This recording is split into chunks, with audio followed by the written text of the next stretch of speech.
L'Atelier des Ormeaux, c'est une structure associative qui porte plusieurs pôles.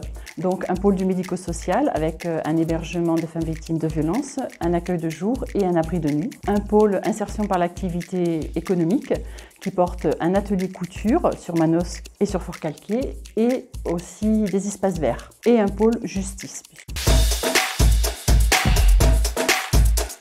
On a créé un chantier d'insertion couture, insertion par le travail pour les femmes qui étaient en difficulté sociale. En collaboration avec l'association L'Envolée, avec qui j'ai beaucoup travaillé pour mettre en place cet atelier, puisqu'il est pour couture, mais aussi vente de livres d'occasion.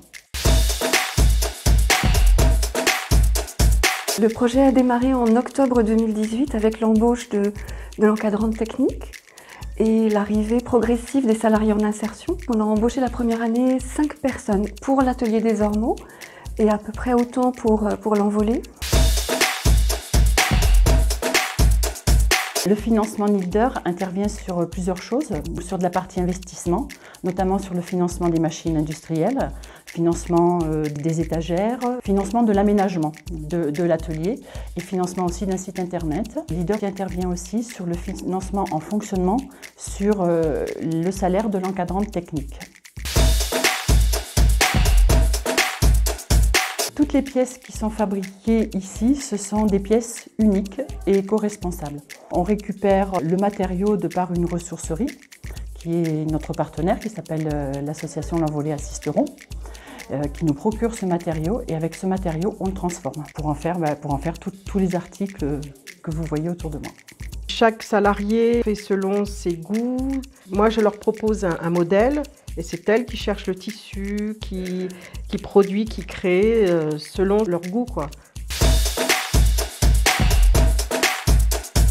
L'année 2020, notre chiffre d'affaires sera marqué par la production de masques barrières aux normes AFNOR qu'on a produits notamment pour la commune de Forcalquier.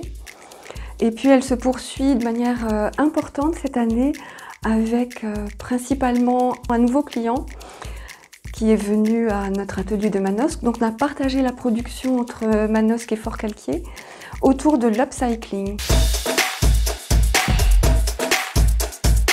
La première des perspectives, c'est vraiment de continuer à travailler sur le développement de la boutique, notamment sur l'upcycling, peut-être utiliser d'autres produits que ceux qu'on utilise actuellement. Donc ça, pour nous, ce serait une avancée.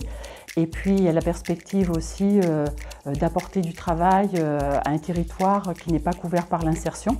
Donc ça, c'est important. Et de développer justement nos ETP, nos équivalents temps plein. Dans ce cadre-là, c'est aussi travailler avec la commune de Forcalquier sur d'autres projets futurs et à venir pour développer tout ce qui est recyclage, réemploi.